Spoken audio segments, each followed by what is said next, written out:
રાજકોટમાં TRB game zone અગ્નિકાંડમાં 27 નિર્દોષ લોકોએ પોતાનો જીવ ગુમાવ્યો ત્યારે રાજકોટ મહાનગરપાલિકા શહેરના કાલાવર રોડ પાસે આવેલા ઓવરબ્રિજ નીચે ગેમ ઝોન બનાવવામાં આવી રહ્યું છે। ઓવરબ્રિજ નીચે 4 બ્લોકમાં ગેમ ઝોન બનાવવાની કામગીરી શરૂ કરવામાં આવી।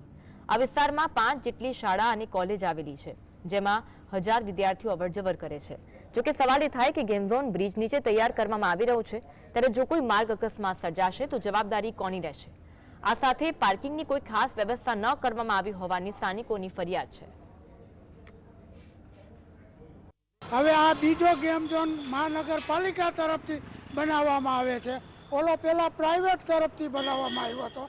આ અત્યારે મહાનગરપાલિકા તરફ કાલ સવારે પુલ માથેથી કાંઈ જોખમ થશે, કાંઈ દુર્ઘટના થશે તો એની જવાબદારી કોણ લે છે? આ કમિશનર એની જવાબદારી લે છે। બીજા નંબરમાં કે આજે કોઈ ફૂટપારી ઉપર નાનો માણસ કે ધંધો કરતો હોય, નાસ્તાની રેકડી રાખીને ઊભો હોય, એને નથી ઊભા રહેવા દેતા અને તમે આ પાર્કિંગની જગ્યાએ ગેમ ઝોન ખડકીને બેસી ગયા છો તો આના મેઇન રોડ છે, મેઇન રોડ ઉપર ટ્રાફિક